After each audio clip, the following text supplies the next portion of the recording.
I'm People's Historian Daniel Gray, and today I'm going to tell you the tale of the Grand Edinburgh Fire Balloon.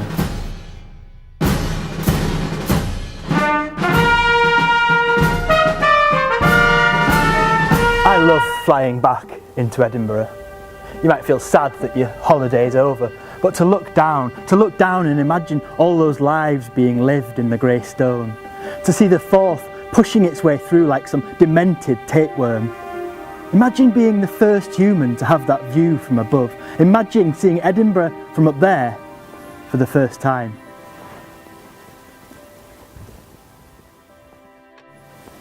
Well, one man did, and that man was James Tytler.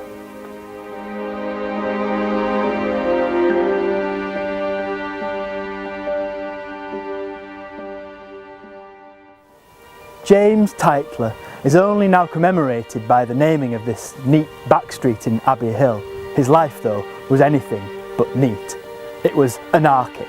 Tytler was a jack of all trades and a master of some. In his lifetime, at various points, he was a poet, an inventor, a lyricist for Robbie Burns. He was also a revolutionary, a rebel, a womanizer, and a boozer. It's perhaps why when Edinburgh's painting is sketched, he's so rarely in it. James Tytler was born in 1745, the son of a minister.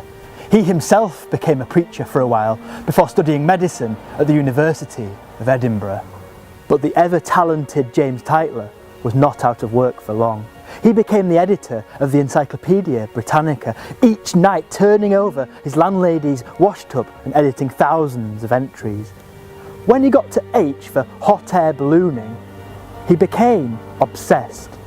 Because he was such a great renowned editor, and the money the editing gave him allowed him to pursue his obsession.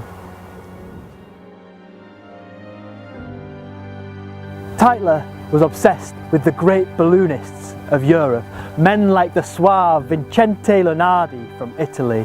Tytler himself wished to emulate them. He took his money, his talents, and designed and built the Grand Edinburgh Fire Balloon. 40 foot by 30 foot and barrel shaped. He put it on public display underneath the dome of Register House in town.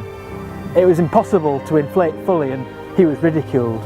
But for him, ridicule was nothing to be scared of. He carried on. On the 27th of August 1784, in this area here, Tytler lit the stove, which blew up the balloon, climbed into the wicker basket, put on his cork jacket, pulled up the ropes and soared.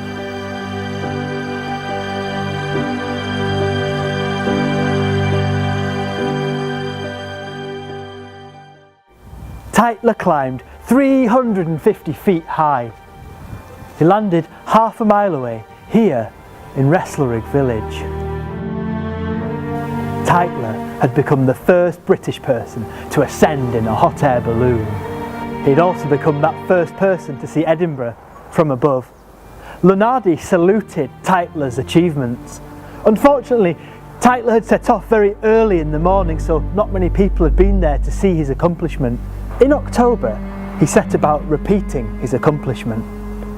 Thousands gathered this time on Calton Hill and Arthur's Seat. The Grand Edinburgh Fire Balloon was fired once more, but wouldn't inflate.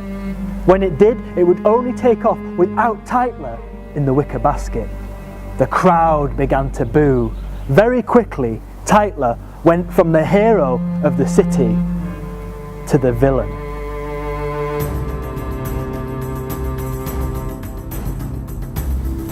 Tytler was once again bankrupted.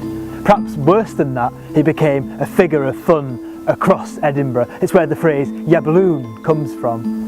It didn't help that just a few weeks after his failed attempt, Lunardi took off from Heriot School and flew 40 miles across to Fife. Lunardi was also the hero of the people. Women swooned. They wore Lunardi hats. They sewed hot air balloon patterns into their dresses. Tytler was becoming a forgotten man. Tytler moved on to other things, chief among them politics. He wrote coruscating political pamphlets telling people not to pay their taxes, demanding votes for all and supporting the French Revolution. For his radicalism, he was put in front of a court and found to be seditious and unlawful. He fled to the United States of America and settled in Salem. He became the editor of the newspaper there and continued to write. He also began to drink heavily. On January the 9th, 1804, he left his house drunk. On January the 11th, the sea washed up his body.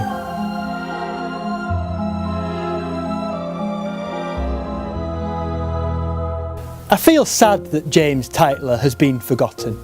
Not just because of his ballooning accomplishments, but because of his childlike fascination with the world. He was interested in everything. There's something romantic about that, the pursuit of knowledge for knowledge's sake. It's something we've lost a bit of, something we should get back.